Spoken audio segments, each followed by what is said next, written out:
प्रावर्तन के दो नियम होते हैं। ध्यान से देखिएगा, समझ में आप लोगों को आएगा। प्रकाश के प्रावर्तन के दो नियम होते हैं। पहला देखिएगा, आप लोग ध्यान से देखेंगे समझ में आ जाएगा।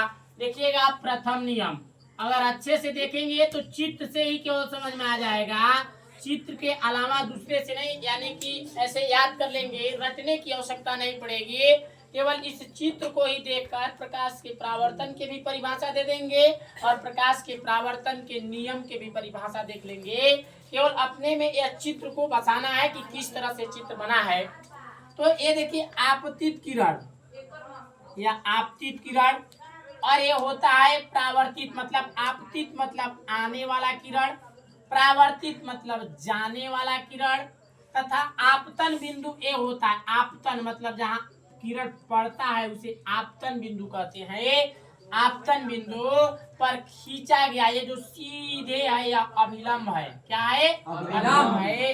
तो हम कहेंगे आपतित किरण, प्रावर्तित किरण तथा आपतन बिंदु पर खींचा गया अभिलंब तीनों एक ही तल पर होता है, उसे हम प्रकाश के प्रावर्तन के प्रथम नियम कहते हैं। तीनों देखो एक ही तल पे हैं। जैसे एक ही तल के मतलब क्या, ये नीचे नहीं है, ये भी नीचे नहीं है, अलग नहीं है, तीनों एक तल पर से मिल कर बना है, ऊपर के साइड गया है। अतः प्रकाश के प्रावर्तन के प्रथम नियम होता है, लिखेंगे हम आपतित किरण,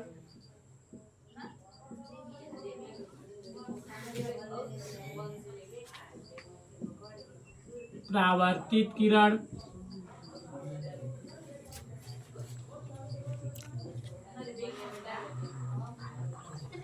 तथा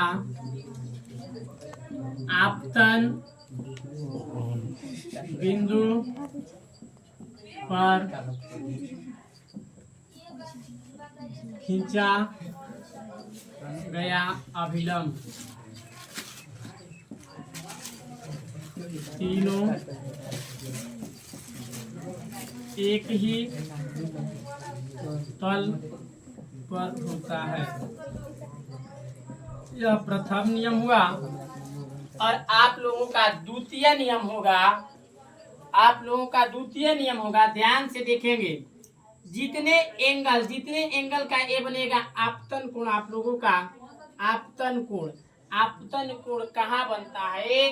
तो आपतित किरण तथा अभिलंब के बीच बने कोण को आपतन बिंदु या आपतन बिंदु है तथा अभिलंब के बीच बने कोण को हम आपतन कोण कहते हैं। तथा प्रावर्तित किरण तथा अभिलंब के बीच बने कोण को हम प्रावर्तन कोण कहते हैं। अगर आएगा पूछेगा कि आपतन कोण किसे कहते हैं, तो आप लिखेंगे कि आपतित किरण तथा अभिलंब के बीच जो कोण बनता है उसे हम आपतन कोण कहते हैं। तथा प्रावर्तित किरण तथा अभिलंब के बीच जो कोण बनता है उसे हम प्रावर्तन कोण कहते हैं। तो इसका द्वितीय नियम हो जाएगा।